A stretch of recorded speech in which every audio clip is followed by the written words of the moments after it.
A graça e a paz do nosso Senhor Jesus Cristo. Irmão, quero deixar um ensino para você. Um ensino não, na verdade, é um alerta. Eu ontem recebi um vídeo, acho que era da Rede Record, onde eles estavam falando de um relógio biológico que já contava o tempo para os finais dos dias, para Jesus, para a volta de Jesus. E eles mostraram lá várias situações, várias coisas que estão acontecendo no mundo hoje. Essas queimadas aí, tsunamis, enchentes, várias demonstrações da própria natureza que estão escritas na Bíblia, que iria acontecer no início das dores para que Jesus voltasse. Quando Deus destruiu o mundo, né, pelo dilúvio, a Bíblia diz que o mundo estava assim, afogado na iniquidade, no pecado. As pessoas pecavam como se comesse pão. Não tinham o menor temor de Deus, não lembravam que Deus existia. Fazia o que bem entendia e rolava. Estava mesmo governado naquela época pelo maligno. E assim, você pode observar como é que está o mundo hoje. O mundo está mergulhado na iniquidade.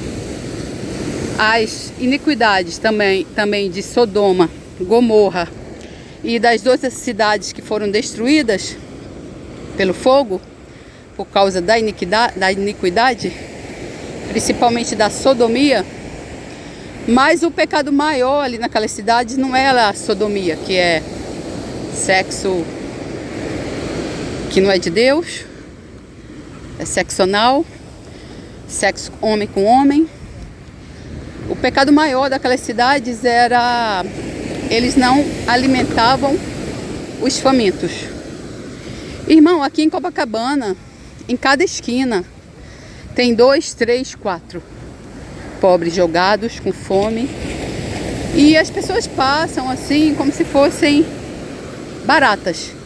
Elas olham, passam por cima assim, não sente mais nenhuma piedade, nenhuma compaixão. Mal dá um prato de comida. E Jesus, ele fala em sua palavra que para a gente alimentar os famintos, para a gente visitar os órfãos, as viúvas, porque ele veio para os oprimidos, ele veio para os cativos, os oprimidos pelo diabo, né? Ele não veio buscar pessoas sãs, pessoas que se acham santas. Ele veio para os pecadores, principalmente aqueles oprimidos. A Bíblia também diz: eu estive preso e não me visitastes.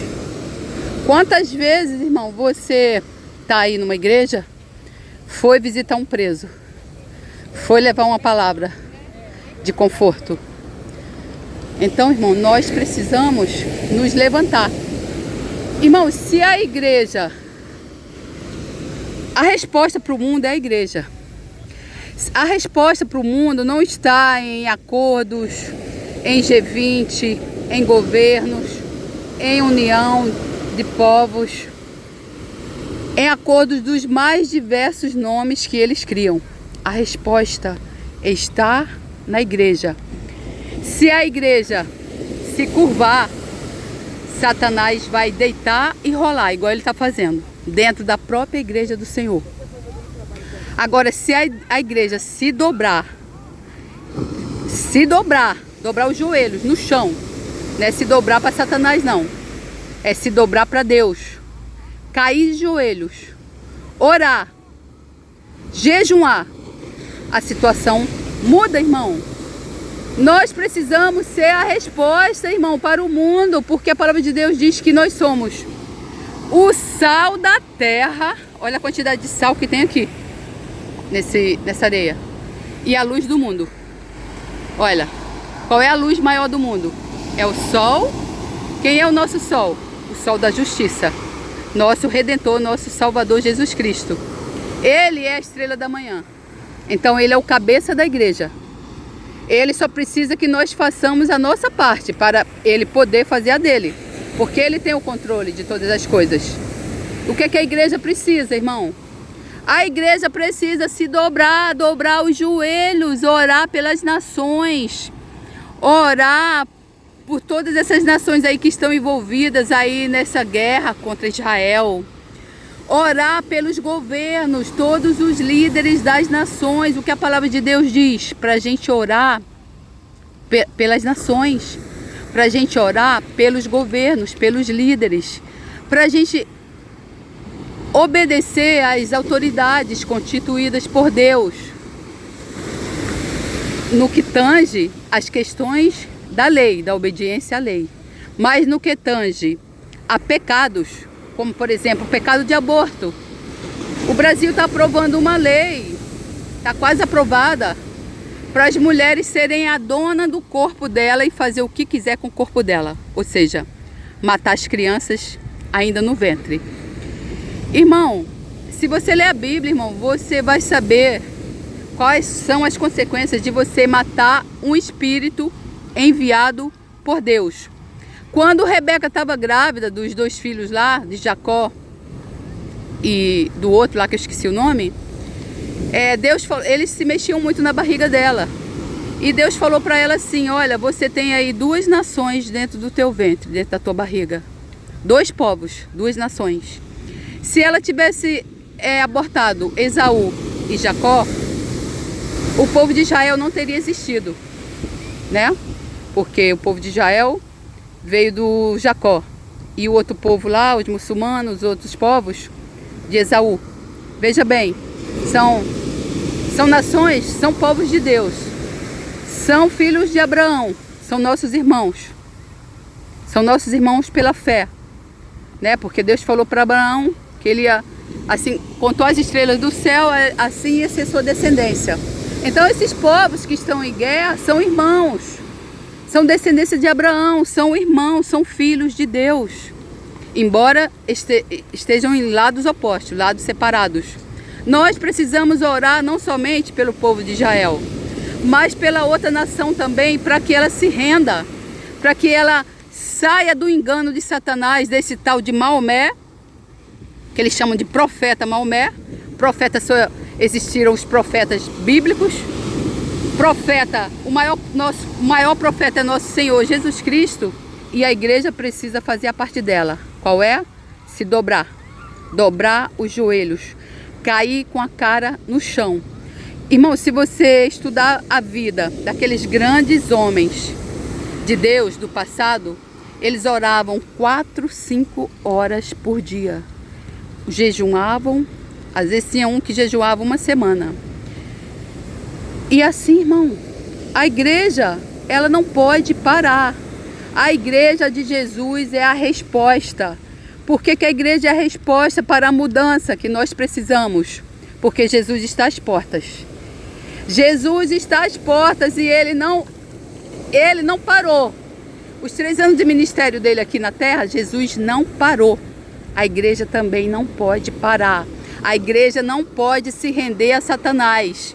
Essas igrejas que estão aí no pecado, na iniquidade, fazendo a obra por dinheiro, é o próprio julgamento de Deus.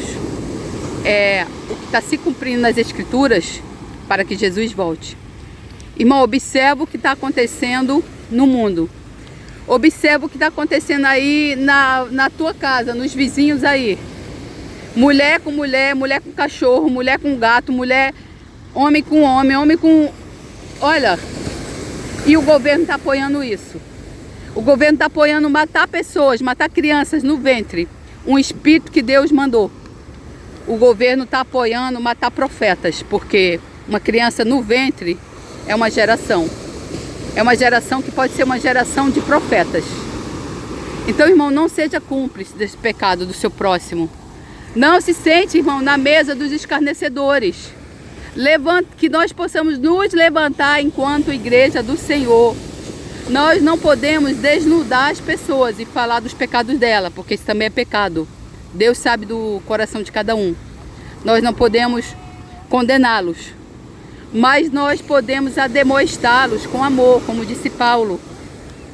E nós temos que nos levantar, porque se a igreja se dobrar os joelhos, cair de cara do chão perante Deus, buscar a face de Deus com jejum e oração, essa guerra já é mais do que vencida, porque Jesus já venceu essa guerra. Ele já venceu as potestades e os principados na cruz, quando despojou Satanás. Então, ele só precisa que nós façamos a nossa parte. E nós precisamos nos levantar enquanto igreja do Senhor. Porque se Ele é por nós, quem será contra nós? E as portas do inferno, irmão, não prevalecerão contra a igreja do Senhor. As portas do inferno não prevalecerão contra a igreja do Senhor.